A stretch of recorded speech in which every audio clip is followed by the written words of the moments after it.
before from his previous employer. Like the colour orange. Who liked the colour orange a little bit, and they didn't get sued for it. Apparently, liking the colour pink, you do. So yeah, we've got a lovely few talks tonight. So again, thank you all for coming. If you need to get to the toilet, apparently you need to go to speak to the people at the counter to get a little pass. To go to the toilet, a little pee pass or something maybe. You don't have to put your hand up. You can go there on your own. And you don't need a chaperone either, Dan. It's fine. You're right. So now I've thoroughly ruined the beginning of the talk and the night tonight. Again, thank you all, and here's Ryan.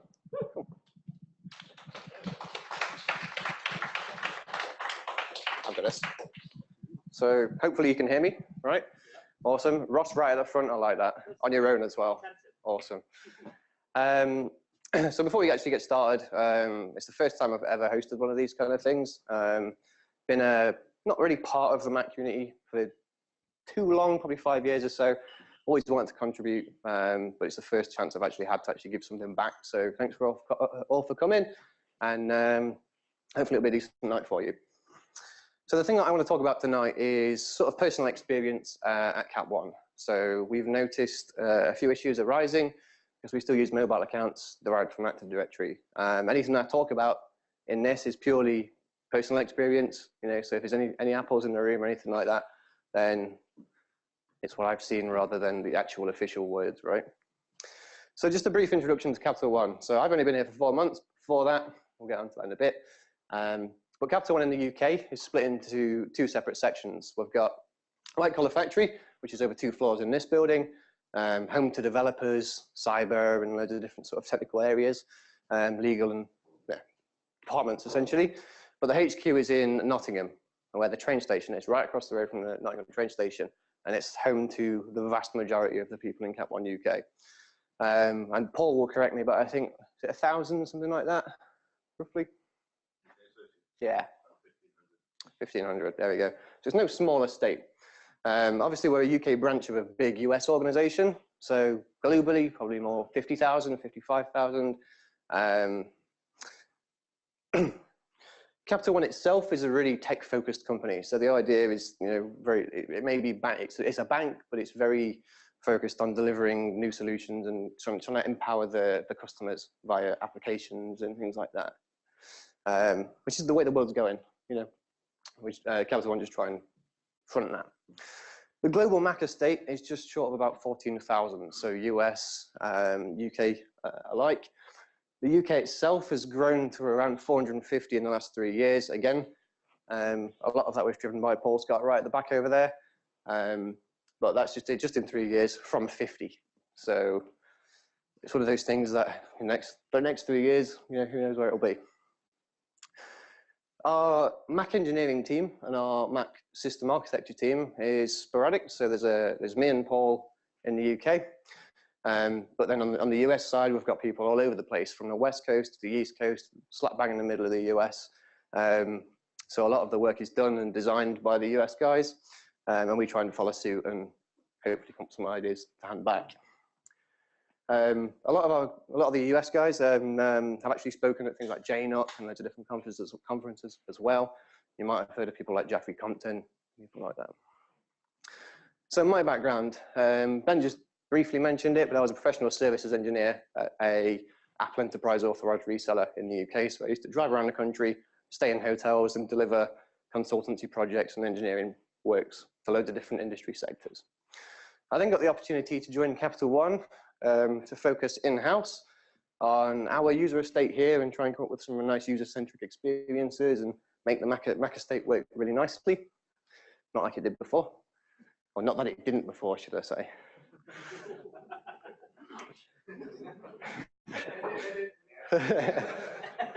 iMovie. So before we go on, mobile accounts in context. So as I said, this is pertinent to personal experience from Active Directory, not anything else. No other LDAP services out there. Your experiences may differ. So the purpose of the talk is we have to come up with a process to migrate from mobile accounts to local accounts nice and seamlesly and try and make it easy to understand. But why?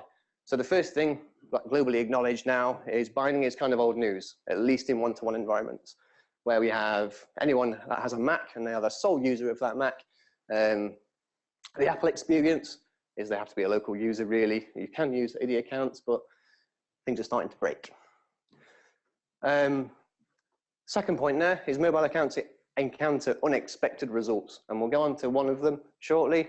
But it's one of the reasons that we have to start thinking about sort of moving in tune with the Apple experience and the way that Apple want to go. Also, binding and using mobile accounts in general just make things like the Apple deployment program, or DEP. What's it called now? It's Apple Device Enrollment, isn't it? Oh, there's a jump in the room. Make it harder to implement. So it's not impossible, but it's tough. And then there's also core macOS features being broken. So anyone in education, remember mobile homes? And then last point there is, as always, the future is uncertain. We don't know what's going to happen with Mojave. We can test, but we don't know what's going to happen with point 1, point 2, point 3, and then when the next OS comes out in a year's time.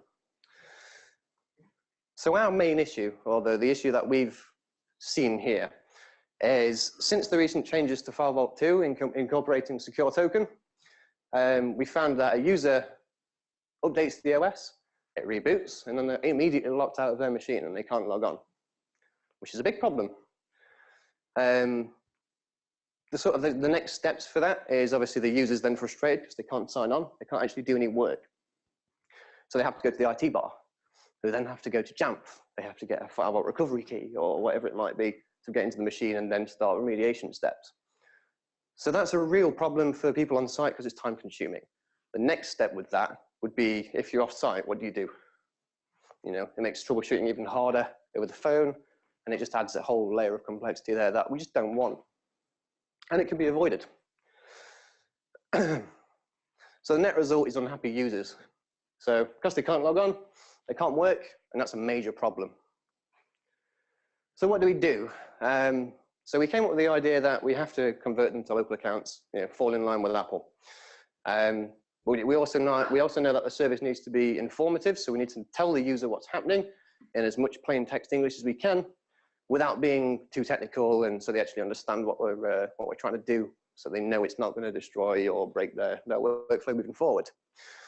So Rich Troughton wrote a script a while ago, modeled off Pat Gallagher and Lisa Davis's Perl script. And what that does is it grabs the user, it rips all the SMB attributes out, moves their home path, and then it creates them, essentially converts them into a local user. Then there's also incorporated into that is Kevin Hendricks released Cocoa dialog, which just gives the user experience a little bit more of a kick, so it gives them a loading bar to say exactly what step they're on and what's happening as it's doing it.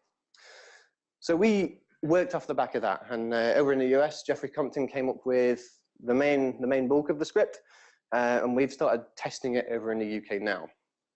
Touch wood, no issues.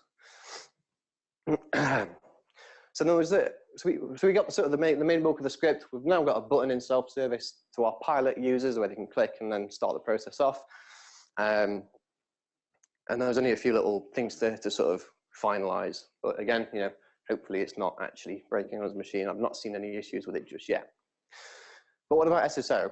So one of the concerns is when we use a mobile account, we log on, we get a Kerberos ticket, or we can use the Kerberos ticket to pass authentication to certain apps, Local accounts technically aren't able to do that, right? Luckily, in Capital One, we're heavily incorporated and we use Enterprise Connect. Other solutions are out there, Nomad, Jamf Connect as it now is, or as it will be moving forward.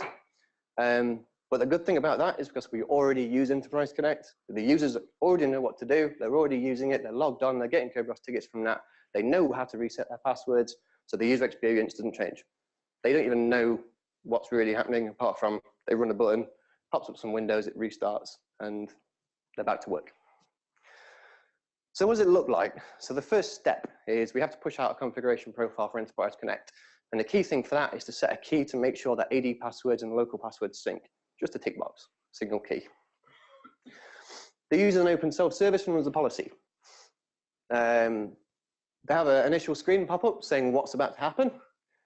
It then looks through the processes on the machine, tries to find any applications that we've specified that we don't want to run when the script is running. So it tries to kill everything that's like Keynote, Word, whatever it might be, with the exemption of a few apps. So like the VPN client needs to stay on and things like that, right?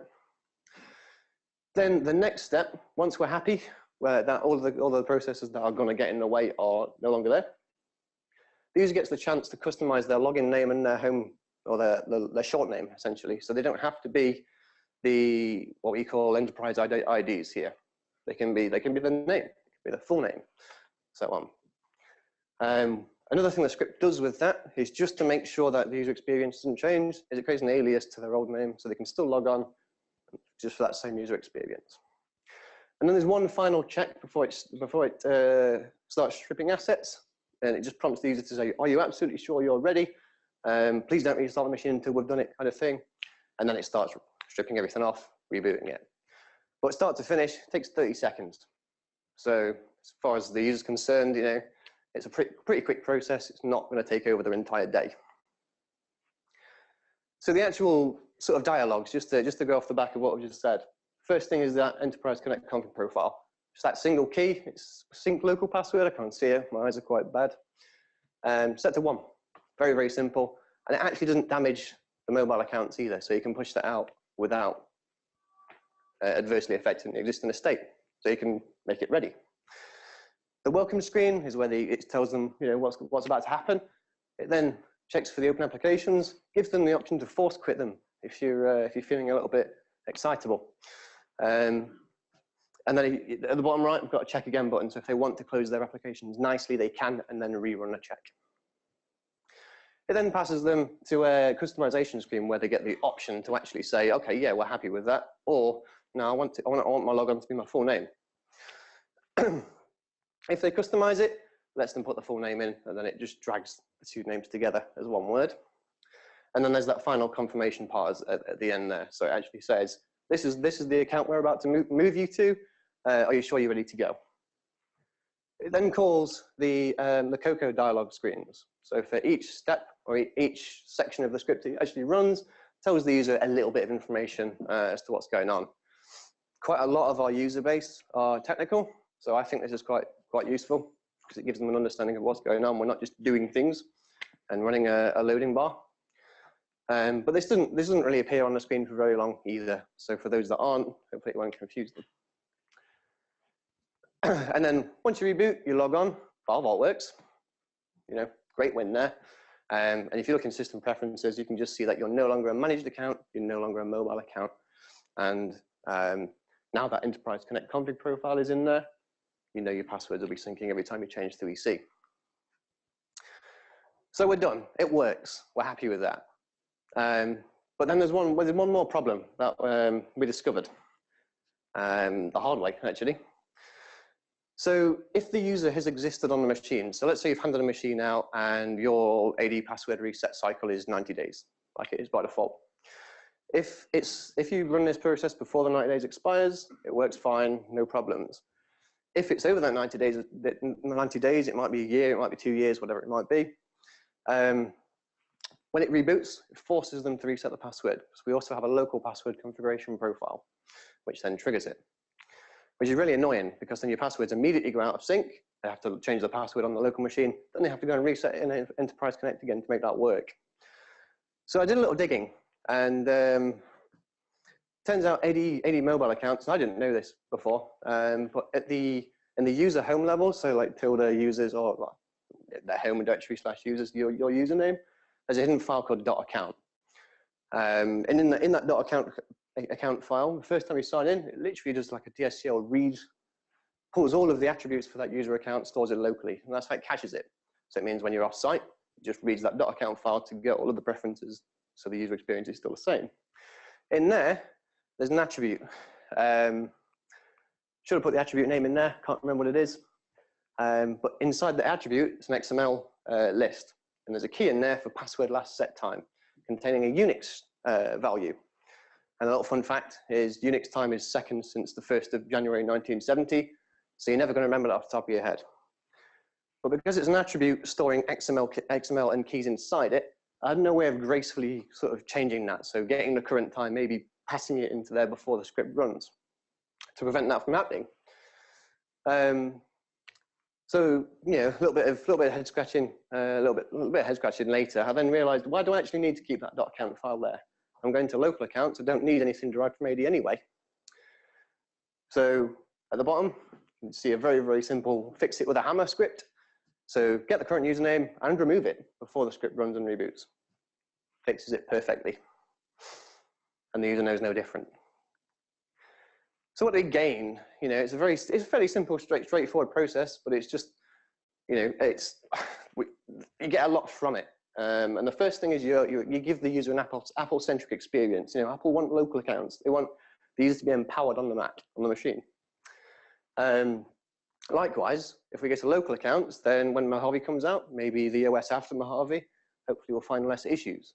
You know, hopefully we'll find less game-breaking issues like this one. We've got a working File Vault 2 system again.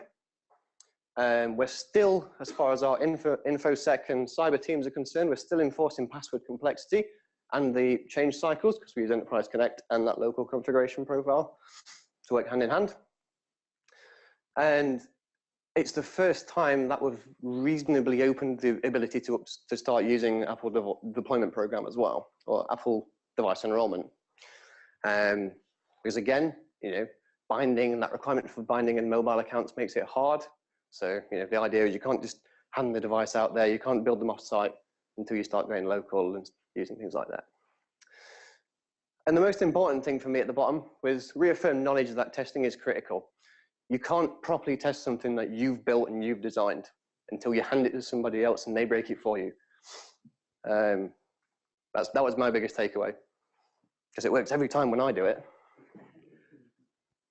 So what could we do better? You know, just use an Apple script for the user prompts. Not exactly pretty.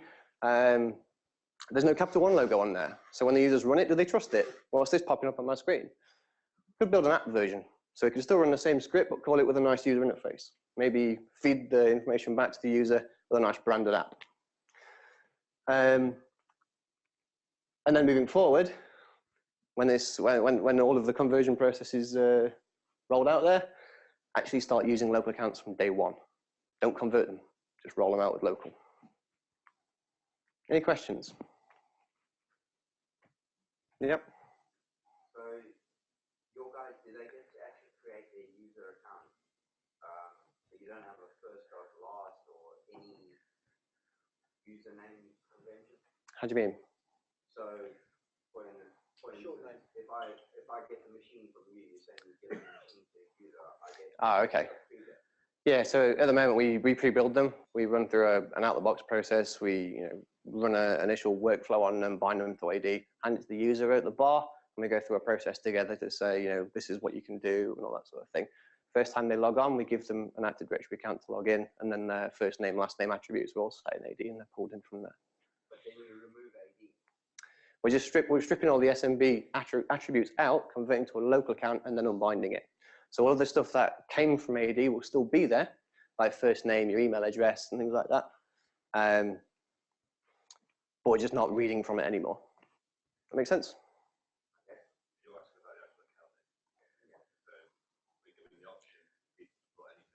Oh, okay, yeah. So I sort of skimmed over it a little bit. So we're converting them to their first name or their full name if they want it, but we still create an alias for their old name as well. So the user experience doesn't change. If they want to log in with either, they can. No? My point is we use the same thing, but with Enterprise Connect, it can actually pull the SAM account name and actually previously populate Enterprise Connect with the information. It pops up, add login, they just log in, and it's done. I'd like to see that a little bit later. If you grab me when we're away, we'll have a chat about that, because I've not seen that yet. So, awesome. Anything else? Oh, two. Oh, no. So you mentioned that this is kicked off by the user self-service. Yes. How far through the program are you, and what sort of compliance levels do you see? So we're in pilot at the moment. So the way that we work in our team, we have the end user services team, which is us. The managers that manage the teams around us, we're rolling it out to those guys if they're on Macs. And so far, we've been rolling it out for about 2 weeks now. And for a number of small teams, we've had actually 100% buy-in. You know, everyone in the lists have done it, and there's only about 22, something like that, but it's a good start. And if they don't, you know, there has been a couple of people that have waited a week. We just go and prod them in the back, and they'll run it. Is there any kind of carrot to kind of encourage anyone who? Not right now. When it's pilot, no, not really. I mean, the carrot will be your machine won't break when you update to Mojave, essentially. Oh dear. Look out.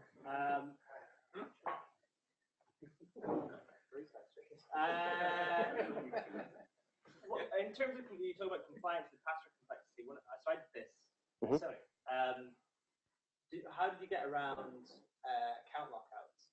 Have you ever you know, like you could lock out Right, an AD account lockout. Yeah, right. So did they ask about that at all? To be fair, it's not really going to hit us as far as I can see, it's not going to hit us too far because we use SSO for everything. Right. And if their AD account is locked out, they can't get to any apps anyway. They can log onto the machine, but that's it. Can't log on to Gmail. They can't log on to. I was a question came with me. Yeah. Because like, if it's still signed in. Yeah. They were like, well, what if somebody starts to jam in, you know, 5, 6 passwords? That device never locks out, right? No. And then will you ever do it automatically? Possibly. I kind of don't think we have to. We can raise this with the US guys to see, because they've got a bigger estate. They might want to do it automatically. But at the moment, I like the idea of giving the users the time to choose, because they might be busy. You know, we don't know what they're doing at the moment. So we can't say 30 seconds. Literally hit the button, it's done. Cool. So you could do it. There are other versions as well. You know, I have seen another application that just logs out. You don't have to even reboot. Cool. Go on then.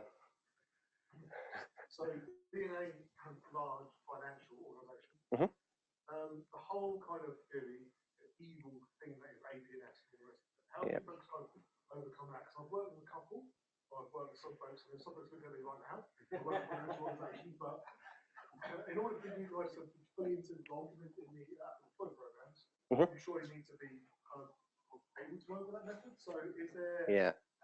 Was there a conversation? How does that work, or is it kind of? A lot of conversations is what it is. So at the moment, so a lot of our stuff is led by the US. So if the US managed to get it approved, we can quite easily get it replicated over here because it's already approved in the US. Yeah, so Jeffrey and people like that.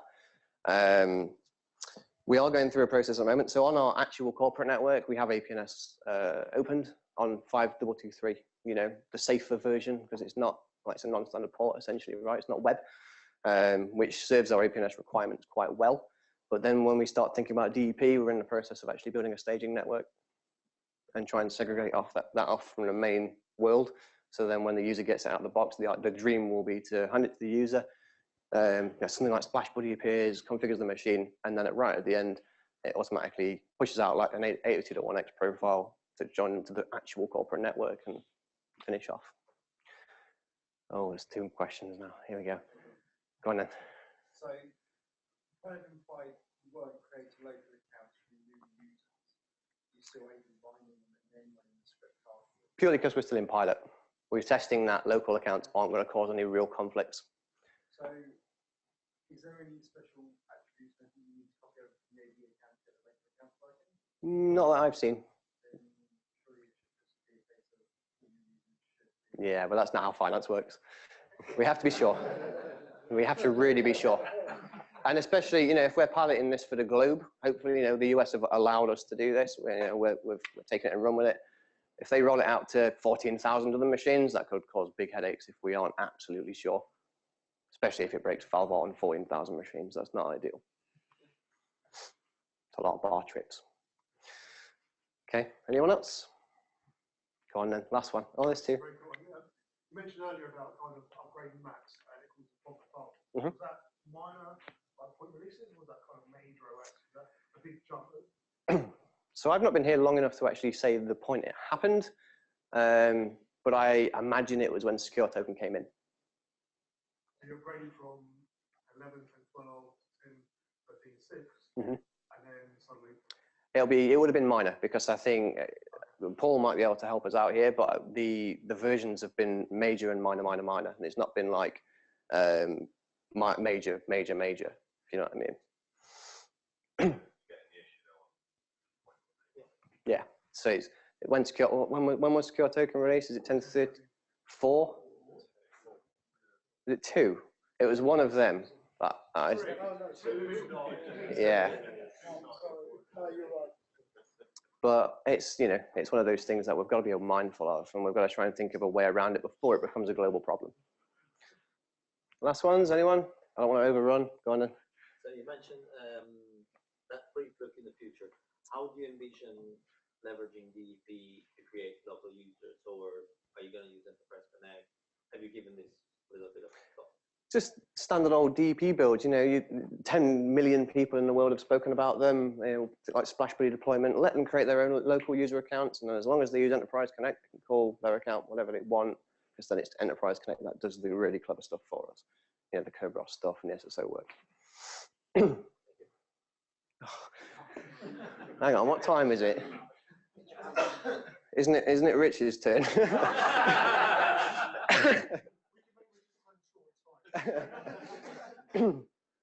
Right, last one then, go on. And then if there's anyone else, grab me at the end. Anyone? All right. Well, you mentioned help software. I'm not going to cause any fights, right? Just a quick comment. We did this as well. I've done this twice with two different companies. And if you're unfortunate enough to be involved, upgrade to 1013 before doing this process. Because if you do this and then upgrade to 1012 or upgrade to 1013 machines, you might run into a lockout problem. Oh, okay. And also run into some issues where a lot of the applications were owned by the user. Just get updated permissions. Yeah, so we've got around that by the alias stuff. We are trialing an app version as well, and that doesn't do that, and that's breaking things like Homebrew, stuff that gets installed as a user. Because what the app version does at the moment is it's changing the UID of the account, so then it doesn't match the one that it was set up with. Yeah. Good point. Good point. But that's the sort of thing that we're testing this quite thoroughly for, because we have a lot of developers. We have a lot of people that would, you know, hit that problem. I think the 1012 problem was because the password, the SSWD attribute doesn't exist in the user profile. So you have to add that with the 8 attribute. Yeah, okay. There, or else upgrade you might have, you were hitting around 1 to 3%. Yeah, okay.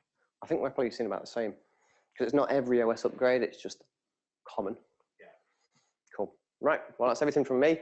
If you want a link to the script, that's the latest one Jeff Compton is hosting for us. Have a dig around, see if it's any different to the ones that you've used, maybe.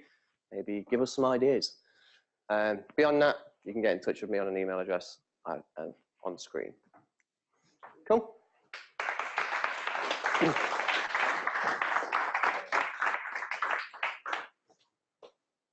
you want a microphone? Do you want this one or do you want the... Give me that one. Please.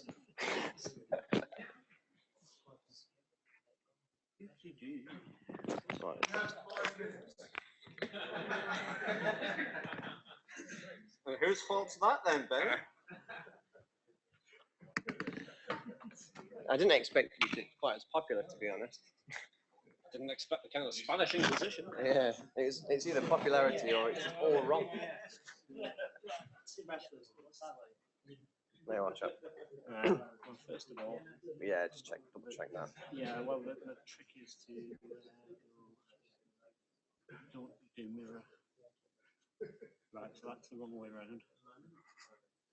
That's fine, because we just do that. Just making it hard work, yeah. Yeah. Right, so that was the displays, the audio's there. Cool.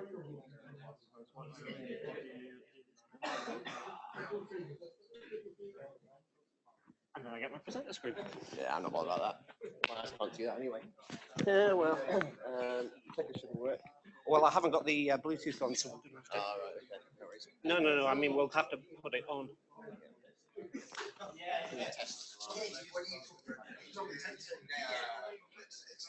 Does it just pair, or is it there? Do we need to pair it, or? It should just be there. The Bluetooth's on. No, No, I don't think so. It worked for me, plug and play. So yeah, there we go. Right, okay, that one. Right, hook this up. Hook this over. Testing, testing. Everyone? No?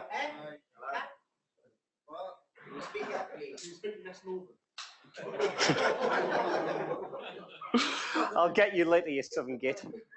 And as for you, I'll have a word with you later. Hello, everybody. My name's Richard. I haven't been to many of these because I've been all over the place. You might know me as the bad-tempered guy on Slack every now and then as the username Franton. Yeah, and I've had an interesting career history. So for those of you who do not know me, because there are some of you who don't, I worked my way up from HP call centers all the way up to doing systems integration for currently a rather multinational Swiss bank. So sorry, Capital One, I kind of work for one of your competitors. But that's okay, because I'm not mentioning anything that is company specific. So just want to make that absolutely clear. This is things that could apply to absolutely everybody here.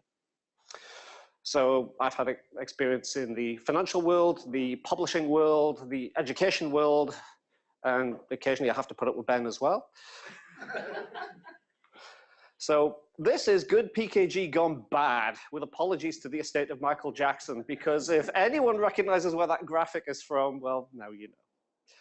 So I'm a big believer in talk should be informative, but they should also attempt to be somewhat amusing, because there's nothing worse than a really dry talk. So with that in mind,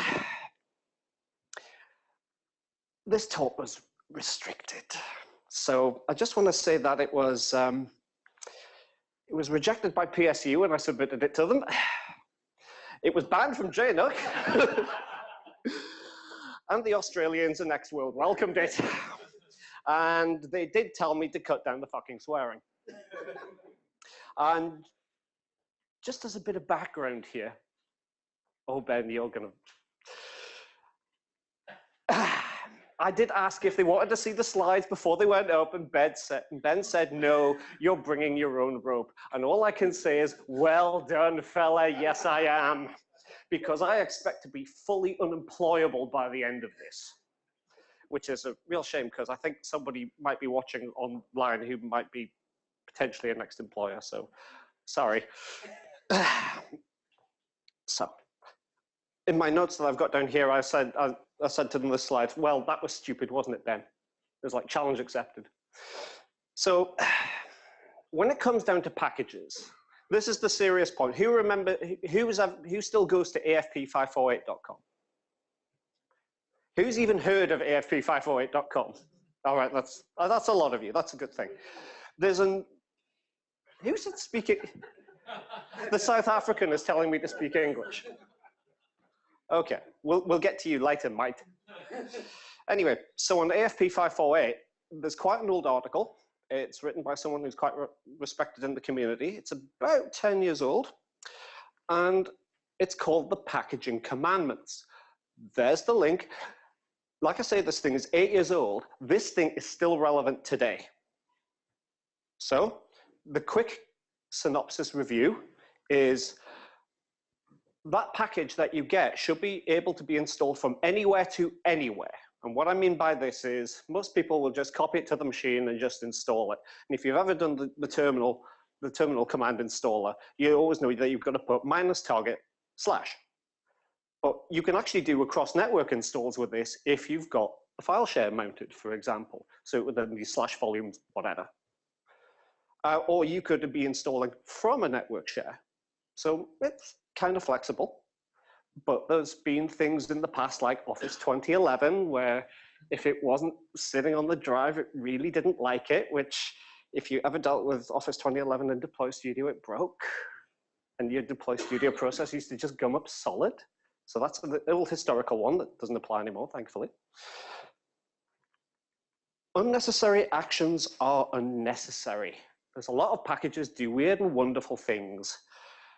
And sometimes you just wonder why. So that's fine.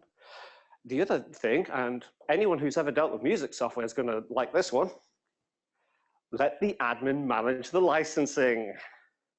I did not come up with this. Like I said, this was written 8 years ago. This was written well before I even got into admin, because I didn't really get into admin until late 2011, early 2012.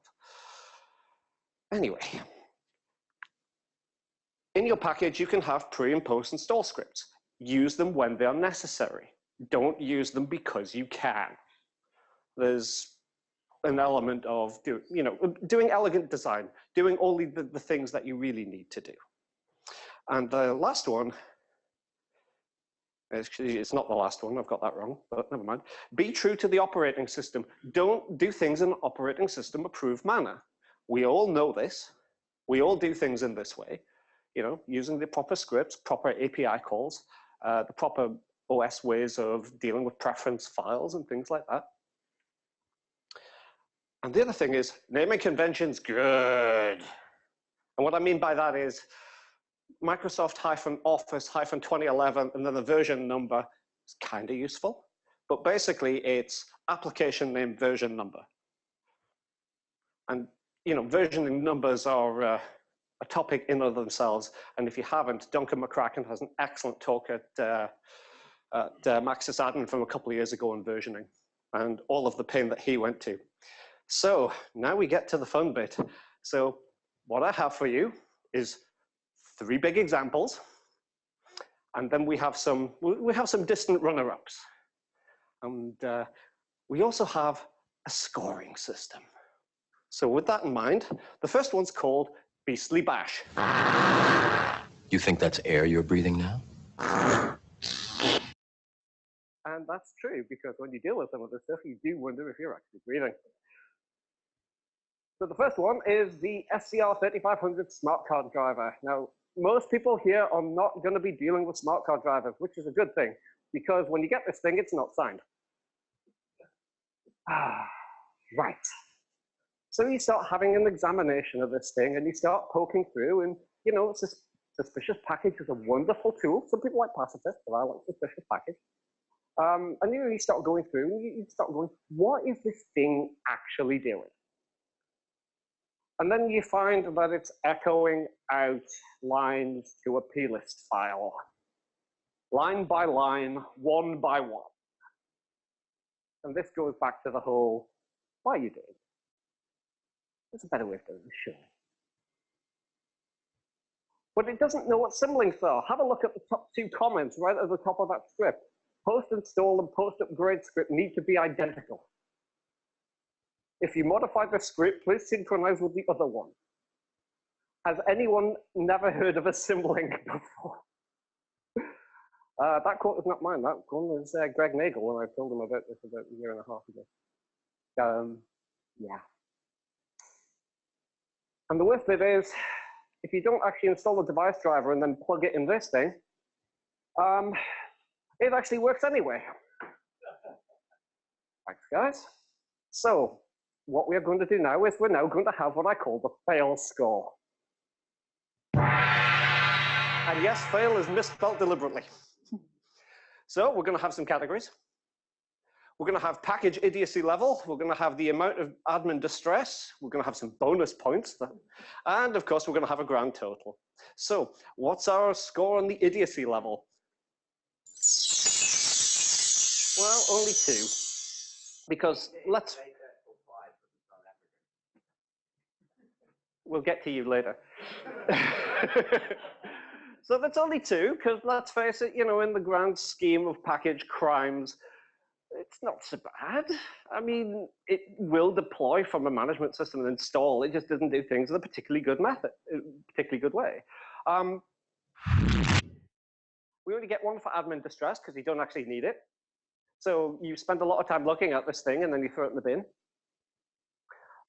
Without the result of oops, we're going to have 1 for just a complete waste of time, which gives us a grand total of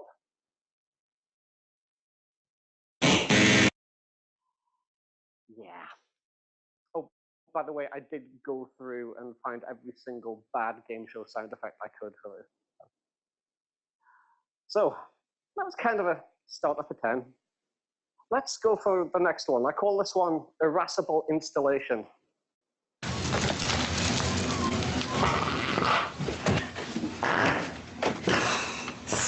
good, don't they? Yeah. And believe you me, because you mentioned this earlier, homebrew. How could you have a talk like this and not mention homebrew? When I was doing some research on homebrew, there's a guy on Twitter who calls himself Code Barbarian, and that's code_barbarian. His name's Valery Karpov. And I'm going to mention him by name because this quote is his and it's not mine. And he said, homebrew is like herpes. You pay for your moment of instant gratification with a lifetime of burning pain. Which I think about sums it up. So, what's particularly bad about homebrew? It's not a package.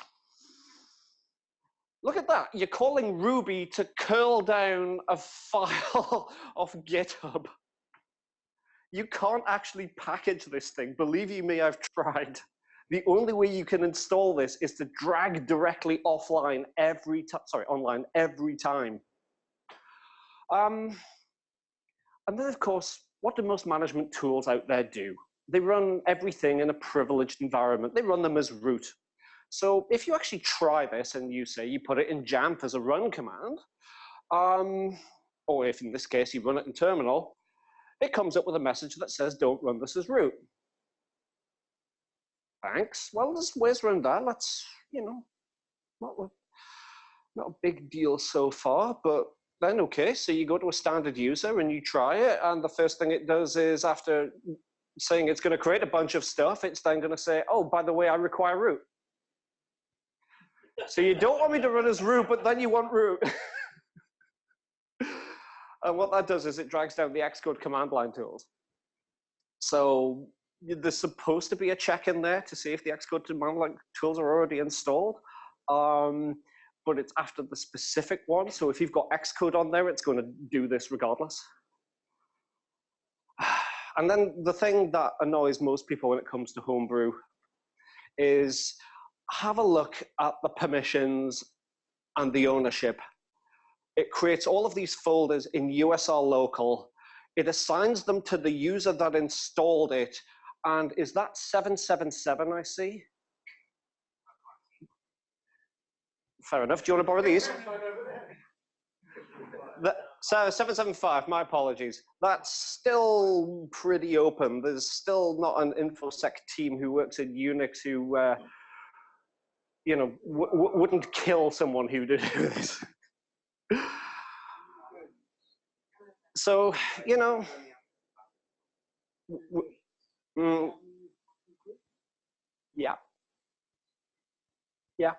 Admin was the primary group because this was a test VM, and yeah, it really doesn't like it if you, by the way, are a standard user and the admin user is something else. So the only way I found around with this, and I've got to say, don't ever make me mess with expect scripting and expect me to like something, because that's the only way I made this work programmatically.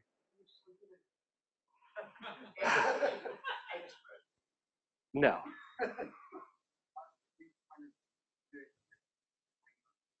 You do it differently. Of course you do.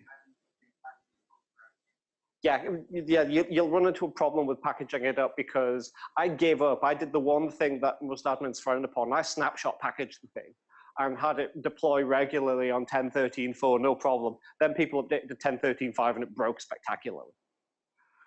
That's why I say you can't package this thing. Now, Max, Max, I can't remember his last name, but who came up with this, clearly said in a Quorum post when he was talking about being rejected from an interview from Google, despite 90% of Google actually using Homebrew, said, oh, this thing's got many different faults in it, and it doesn't handle dependencies properly, and it doesn't handle this, and it doesn't do that. And I was just like, well, why didn't you fix it? Just a thought. So let's go to the scores.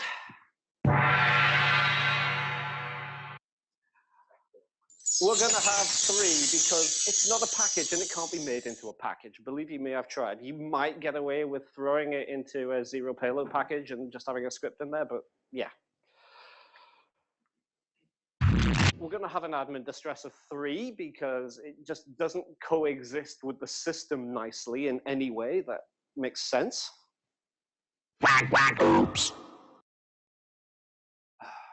And we get 2 bonus points because it will trip over 1014's TCC stuff.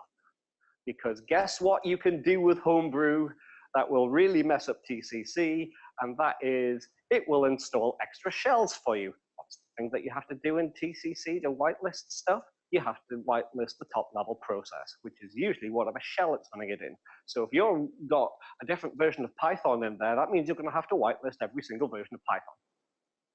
Yay! Which gives us a grand total of, our survey said, yeah. Okay, and now for our, this is what I call detestable deployment. Can't stand it any longer. It's the smell. Yeah. Anyone who's ever been in the publishing world will recognize this one. Woodwing Smart Connection for Adobe Creative Cloud. Anyone who's ever installed anything for Creative Cloud is automatically wincing right now. Anyone who's ever dealt with this is wanting to kill whoever come up with this.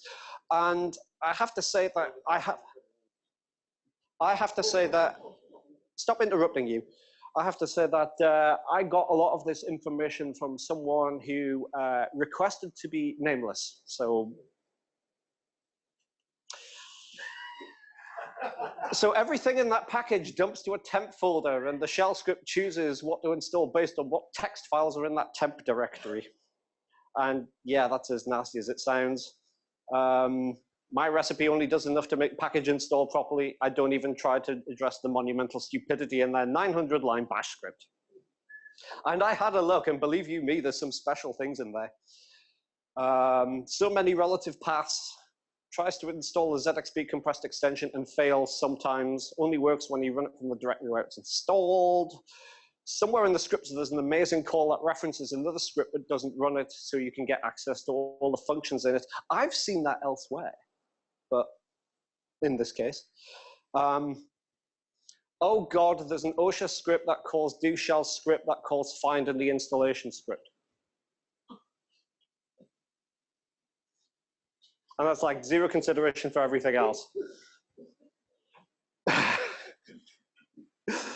You can't make this stuff up, man. No more beer for that, man. And it installs nothing by default. There's installer choices and none of them are active. If you've ever dealt with installer choices, generally speaking, they're by default all of them active. In this case, none of them are. So if you decide, basically it fails in anything other than Monkey, because Monkey can handle installer choices pretty well. Yeah. And the thing is, that's the old version, because they released a new one on the 5th of September that's even worse. So let's go to the fail score on this one, and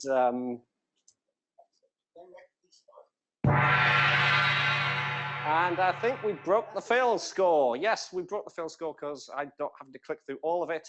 And yeah.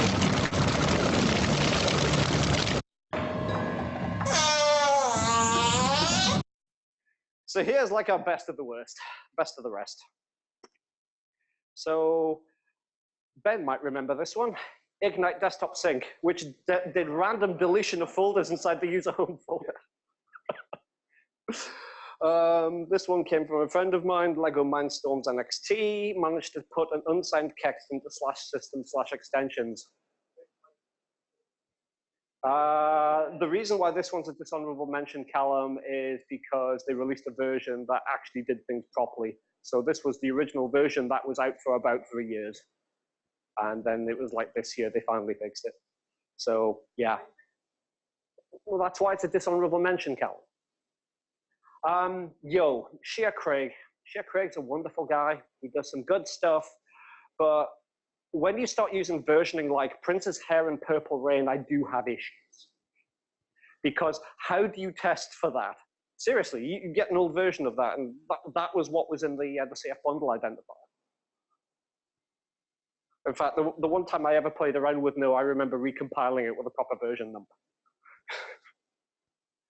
And then, of course, anything that uses .app instead of .pkg to install, so, you know, Sophos, Java, EndNote, various bits of malware.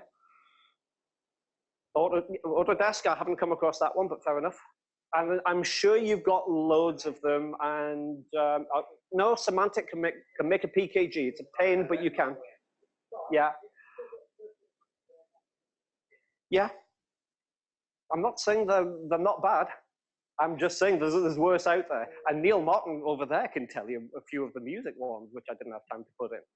Because remember, this is all personal experience. This is not always the experience of other people who have dealt with far nastier and far worse. And, you know, you've just got to say, why is Vice X still a thing?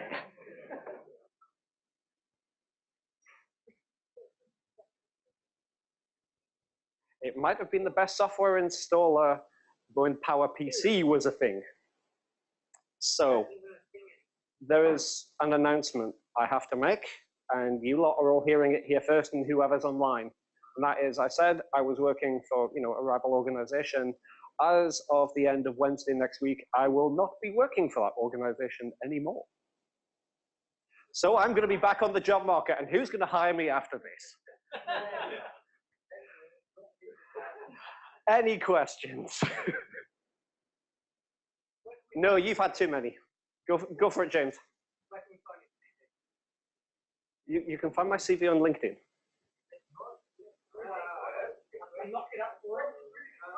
Yes, it was. Anyone got a question that isn't Ben?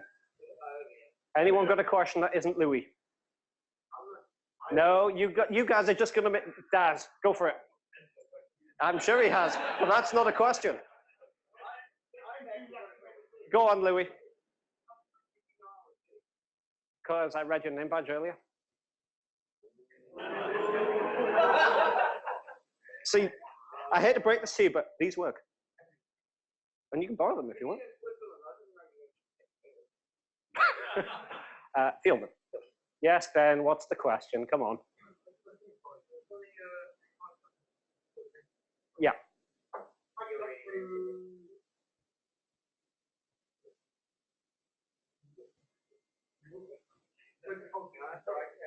Yeah. Where do you think I got the idea from?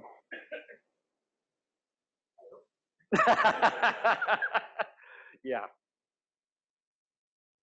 Anything else? Any other horror stories anybody wants to share? Daz?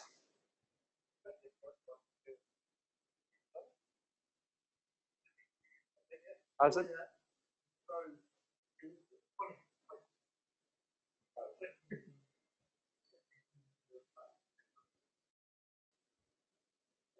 Space in the username.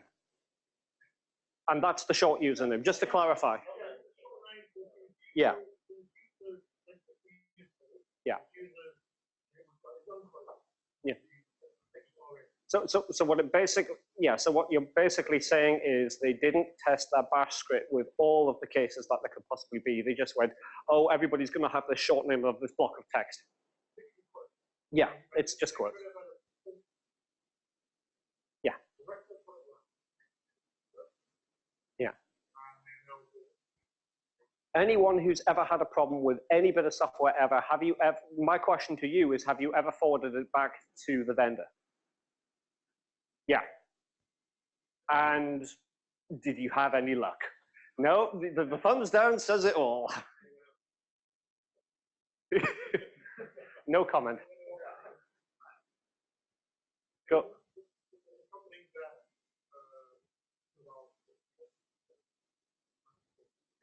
Mm. Yeah.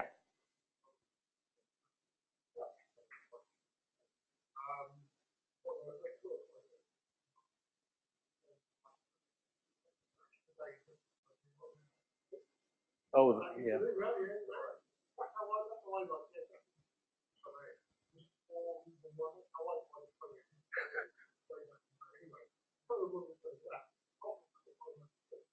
Yeah.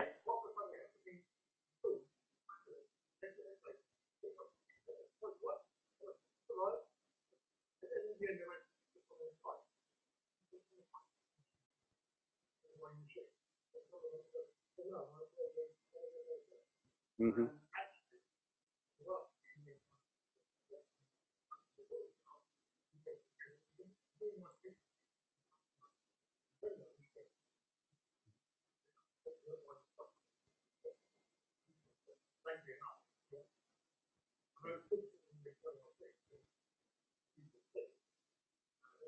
Yeah.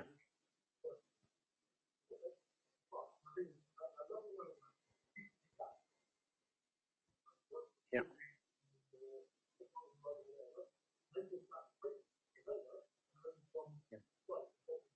Can I give an example of how this is supposed to work? And you probably all come across this. And it was like one of the early success stories on Mac Admin Slack when it's Office 2016. Because I've still got the original volume license installer that they first ever pushed out. And believe you me, that was the thing that everybody pulled apart to go, what is this thing doing? And now look at what we have with Office 2016. They listened and they incorporated a lot of changes. I won't say it's perfect, but they actually did stuff. Yeah. No, because I haven't actually dealt with Microsoft Office in about 2 years. Mm.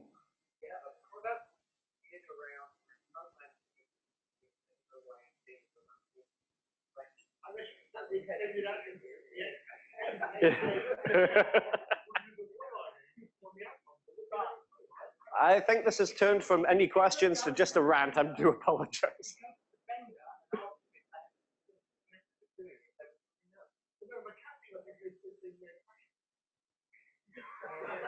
Yeah. Yeah, McAfee will give you a 6. No, it's not 16. It's about 8. It's large because there's about 2K of code, and then the rest of it is this giant binary blob that's generated by the EPO server. Because it's got all of the EPO addresses in there from that server, plus all of the signing keys, so it can communicate back. Yeah. Yeah. If you did, yeah.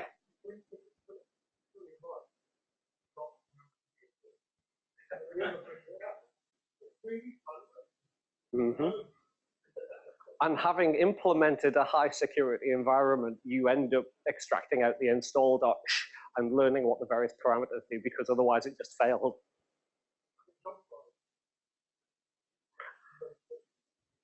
Oh, you're just going to mention that meal again, aren't you? Yeah.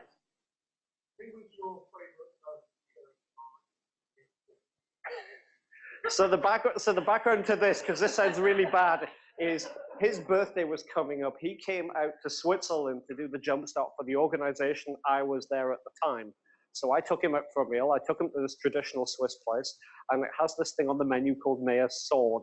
Mayor's Sword is about that long. And what they do is they wrap steak around it and grill it. So, of course, we were getting all the jokes from Ben's co-director, James. Oh, Ben, are you having the hot beef sword? And we even have pictures to prove it. Oh, no, I sent it to James.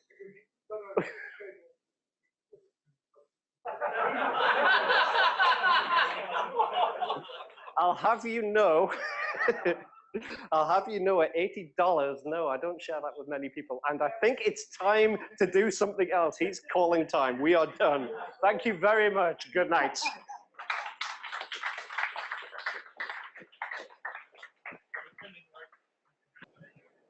Good evening again.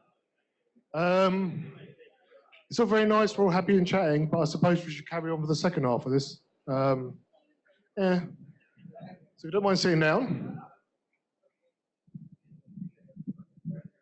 Sit down.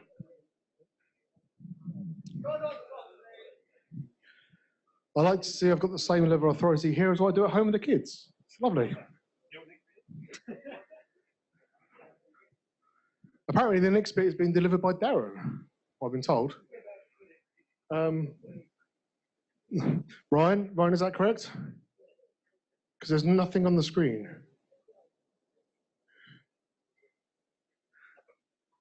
It's fine. If I'm correct, let him just jump on.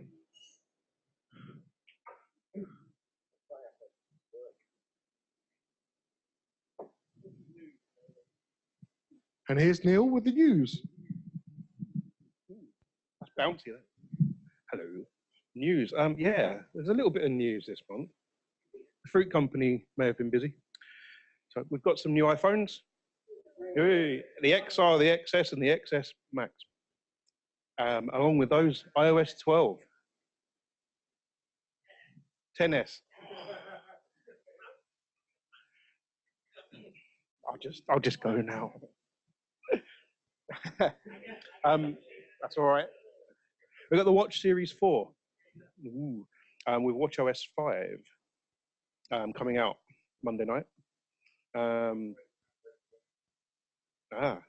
Who wrote Monday night then? It was last Monday. You put that in. It's going really well. I can recover this, don't worry. So some of the highlights of WatchOS 5 are automatic workout detection, which I use. So automatically detect that I don't work out. It's got a walkie-talkie. And new faces. tvOS adds Dolby Atmos, more atmospheric sound. And you can do Find My Mac or Find My iOS device on your Apple TV now, if you lose your iPhone. Swift 4.2 is out. Xcode 10 is out. There's lots of deployments to do now. macOS Server, anyone still using it? No. They had a minor update, 5.6.3. Some compatibility changes to support network communication with client applications in future releases of macOS and iOS, whatever that means. These services are still in macOS Server, but they're hidden at the moment. They're going to go. Calendar servers there, contact servers there, DHCP, DNS, mail server, messages server, a net install. It's hidden, but it's dead here. VPN, websites, and wiki. Yeah.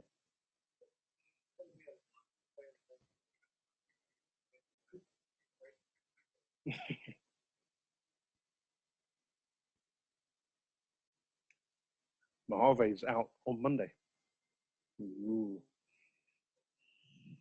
And it won't trust semantic root CAs anymore. Maybe. They've removed the FCC root CA as well. That's not there. If you're deploying a pack for proxies, you've got to do it with HTTP or HTTPS. No more FTP or file URLs for those. If you're running anything that's a 32-bit process, you're going to get an alert. You can manage that with a preference key in the profile. Anyone here use the kickstart command for remote desktop?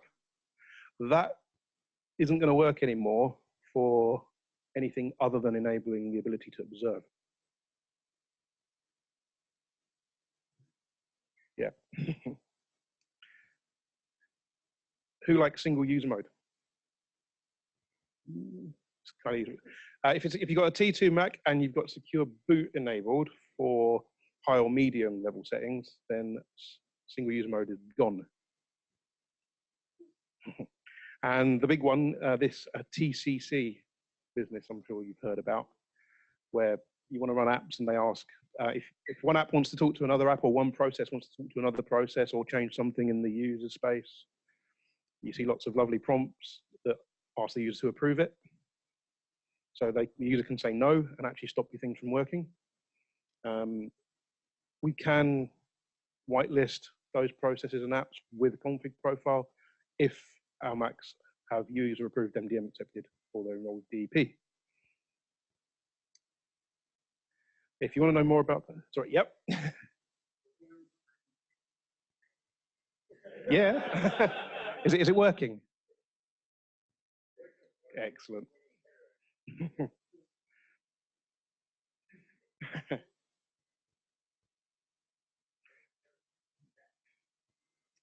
I mean, all the action to do with TCC at the moment is in the TCC channel on the Slack. So do join there. There's people talking about it quite a lot.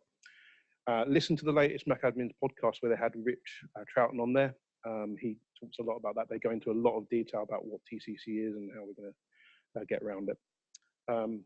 Another bit of interesting news, say good, depending on your opinion.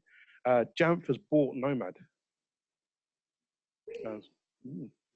And that includes that includes the people. So Joel's gone over as well.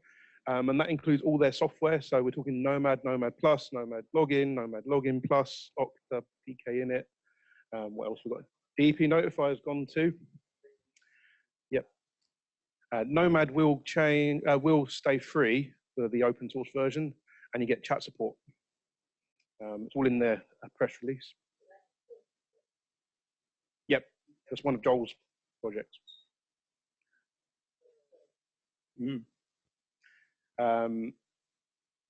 All the premium stuff that Nomad do that you would have previously paid for, so Nomad Pro, Okta, PK, and it's going to become something called Jamf Connect.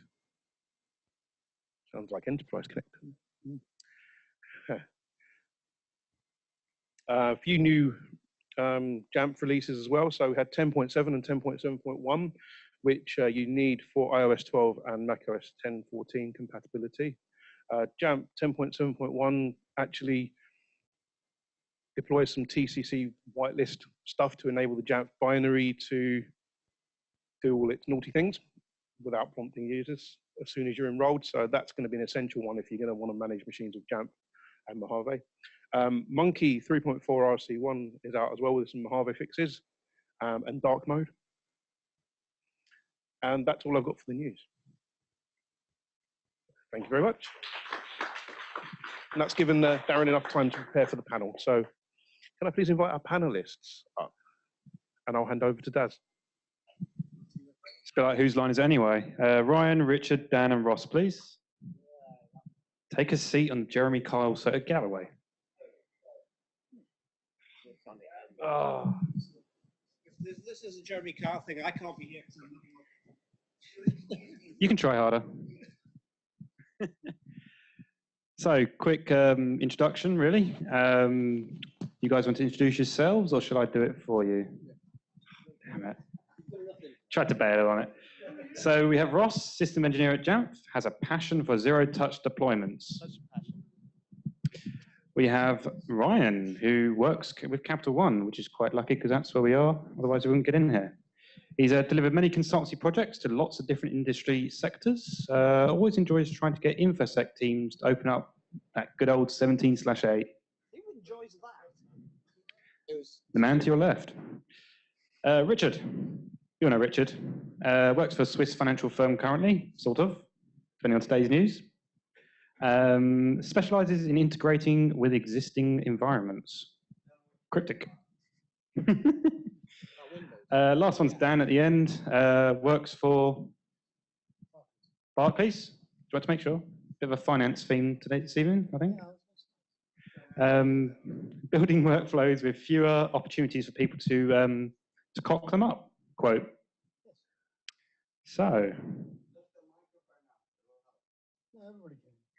Everybody can hear me. So we had a selection of questions from the invitees list. So I'm going to just pick out a few random ones. Jeff Smith, is he here this evening? Hey. Should he buy an Apple Watch? Let's start with Dan. I quite enjoy mine, but it's still waiting for its killer app. Yeah. Can you afford it? Do you need it? No and yes. Then you've just answered your own question. Actually, I'll add to Richard there. Are you a limited company, a freelancer? Is it a business expense? Anything else to add, Ryan? I've only got an original one, so I've got to charge it every day. But I hear they're good now. I don't know. I think, like, I'm gonna sound like a kiss ass, but I think it's, well, I mean, from a purely lazy perspective, to be able to unlock your Mac without having to do anything is nice. Does it cost £500? Yes, but you know, how valuable are your clearly fingers? the only person who doesn't work in a highly secured environment. Well, right, yeah. But no, I don't know, like all the, well, I've got the new iPhone today, and your man there was telling me how great, you know, the idea that you can fall and not move anymore, and then it'll call an ambulance for you. That's pretty cool. I'm going to try that out tonight. Yeah, right. But like, We can test it, Stephen. exactly. But I mean, like, the idea, Ben's and all relying the on that tonight. ECG Where are you? stuff. There's all the ECG. It's not out in the UK, right? The ECG stuff is for the US only, I believe, at the moment. But I mean, like, fuck, like, you. Right. Okay. But like, but I mean, that's mad. Yeah, the FDA. What about it? Yeah, exactly. Well, that's cool, isn't it? Buy an Apple Watch. Look. Yeah, hold on. How does that work? How's that multi-factor authentication? Yeah, no, You get Octo will pop up notification and on be your like, watch. Whoever's holding it presses OK, again, touches it on your wrist. That's a bullshit piece of it information. still probably falls under the same sort of like you can unlock your phone with.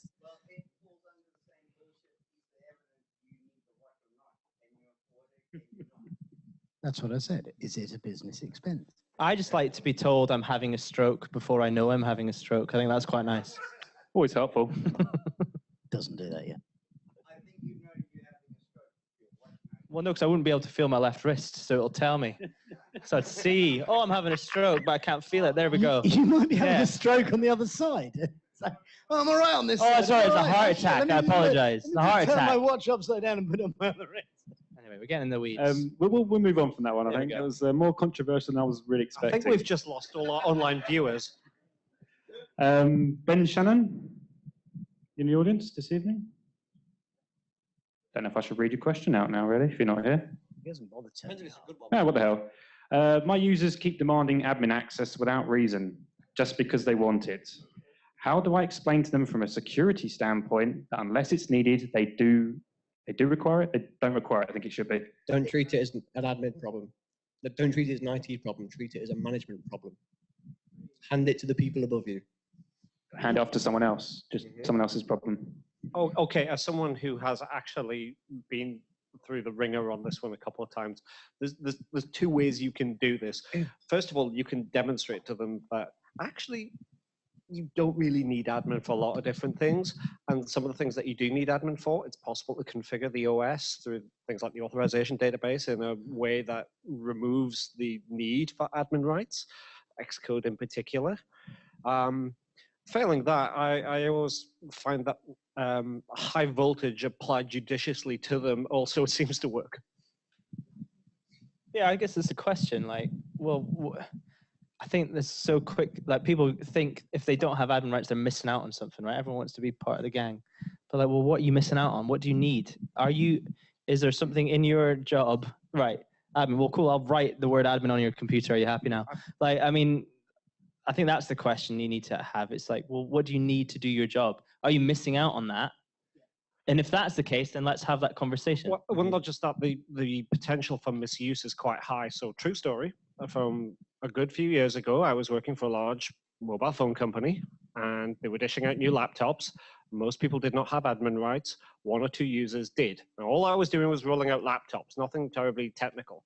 We had one guy come back within 2 hours of getting a laptop complaining that it was rubbish and that it was broken and how dare I give him this horrible thing and I should go fix.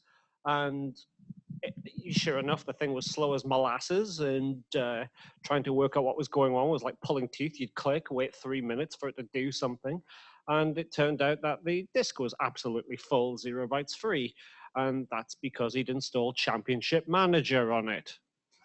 This is why we don't give out admin rights just to anyone. Like anything, though, it comes down to use case. You know, every company is different, but it's never really an IT issue. It should go to management policy, it should go to corporate policy, and it should be granted on a per usage basis. I've had a lot of clients in the past in the finance industry where they've had nobody as admin, but those who have been able to be admins have a second account that they elevate into when prompted, which is safe. I'd agree with that, and I think there's a whole bunch of issues to it. And one is, number one is, do you need it, and justify your need for it. Yeah, I think justify precisely. I don't why you think need there's that to be. many short of wanting to install Football Manager on a whim. put it in self-service. But I don't think there's many things that you absolutely need. No. If you're in a world where someone from the very top says, so I can tick a box, there's no admin access on any of these machines, then you can get away with it in so many user-friendly ways that you don't have to have that negative conversation. But equally, if you have a culture where it's like you trust your users, you have this positive environment, it's a management, like you're saying, a management thing, then give them admin access and then they have that trust. And if they do anything bad, it's all logged and reported anyway, so it's on them. But I think it's also, I mean, not all of us, but a lot of us now exist. This is a different world. We're not just working in design agencies and so on and so forth anymore. And to be honest, even when I worked in media, there was an issue about data exfiltration. And the biggest issue you have is once somebody is an admin on a device, they can pretty much do anything. And I can bypass things in our network by spinning up a local SOX proxy on our device and popping out to various different places. Ultimately, what you need is a multi-level kind of approval for that. And that, where I work at the moment, that exists. If you want admin access, you have to go through 2 different gates to get that admin access. And you have to be able to justify why you need it, what you need to do, and why that is relevant to your job function. And that's a big part of it. One, put gates in the way, but also, why do you need to? I mean, on the flip side to that, we're working on a project at the moment where we're looking at policy-based privilege escalation. So look at that. Is there a way to give what they need without giving full admin access? There are products out there that do it. Unfortunately, both of the good ones have just been bought by the same vendor, which makes your product selection a bit difficult. But that in a different talk later. Cool. Thanks for that, chaps. As we're a bit later than usual, we'll just go straight to the audience. Ben, you're waving frantically. You're right. He's having a stroke. Does Apple Watch tell him? What's your point or question?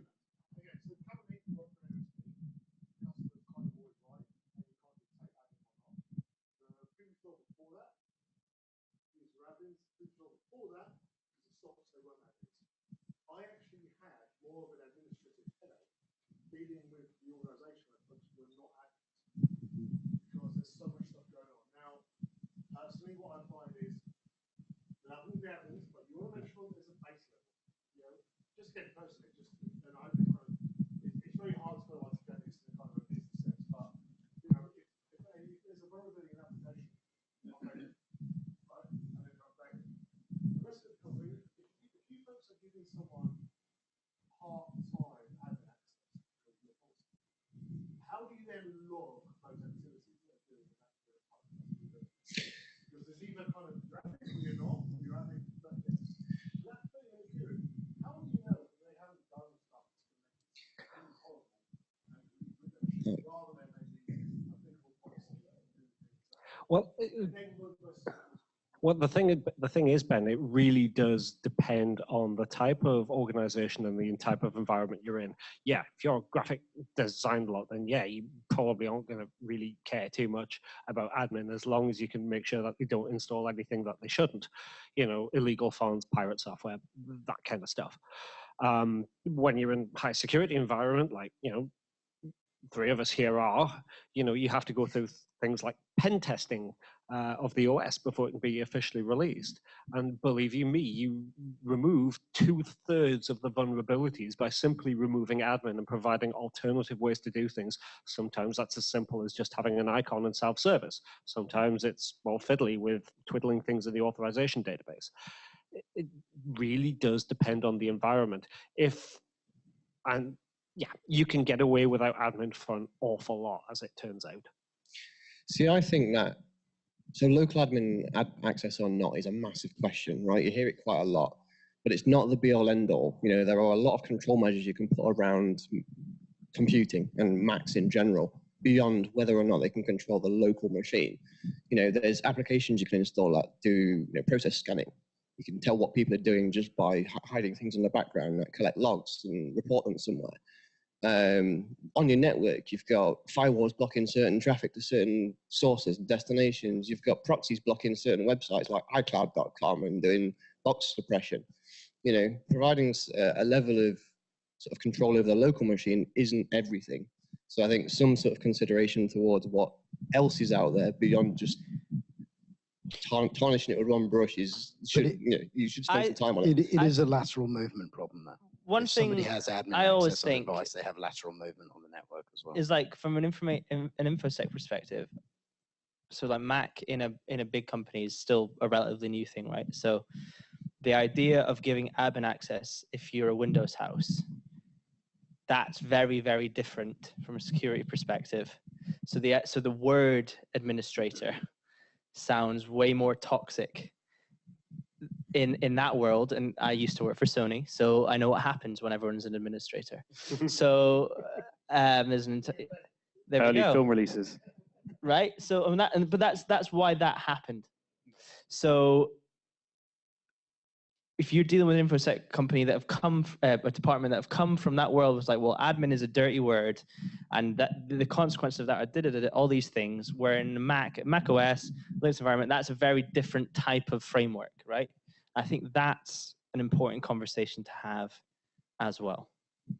That was my point. And I think that's the point I was making about lateral movement, that if you have a whole load of people who are admins and you have a whole load of people who have that access on their local devices, those people also probably have privileged access elsewhere as well. Exactly. And that makes for a massive problem if you because people are easy to compromise. Yeah.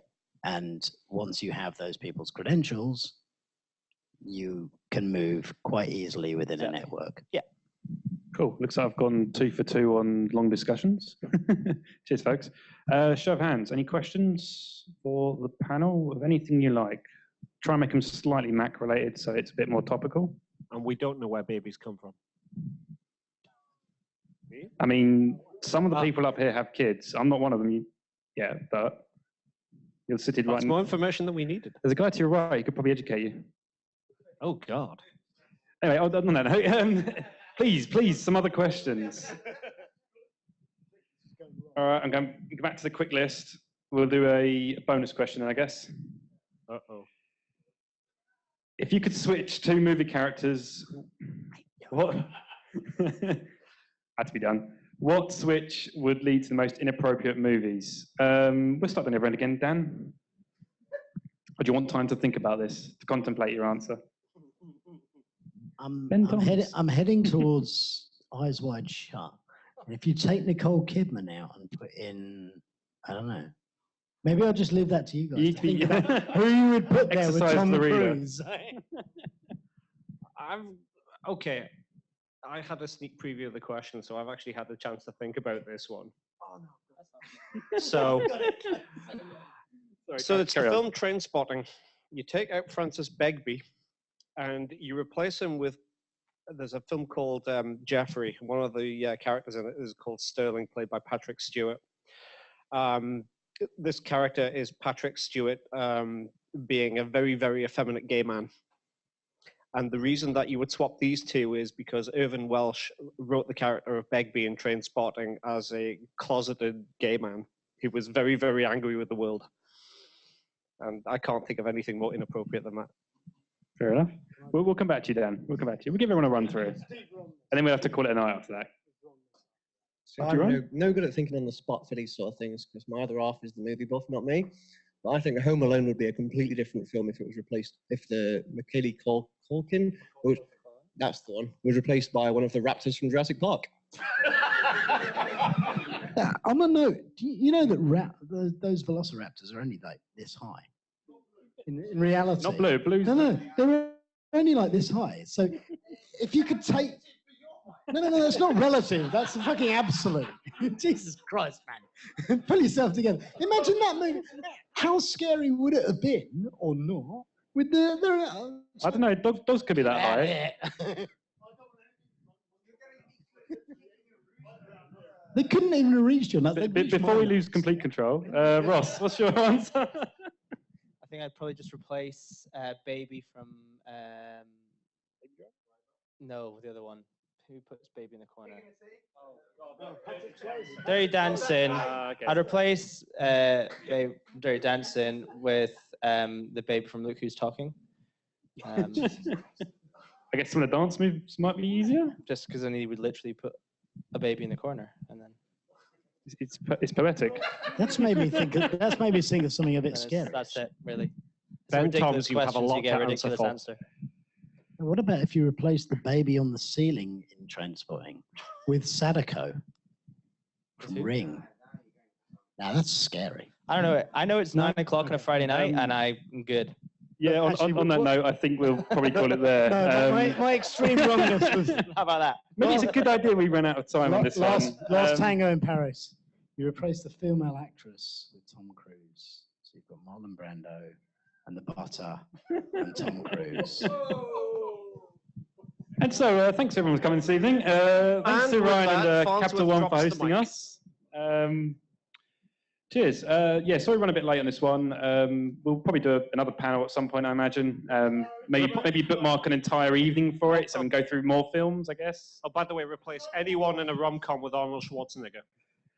Yeah, we'll leave those there. If anyone's after any London Apple Admin stickers, come see myself or Neil. We have a couple or so. Yeah, we're all going back to the Draft House, I believe. So everyone's welcome because I know it's not my place. So just turn up, pay money for beer. Weird if Sounds like a good some result. people weren't welcome. Yeah, You're not welcome, but everyone else is. Everyone else is good. Yeah, cheers for coming out, and thanks to panelists.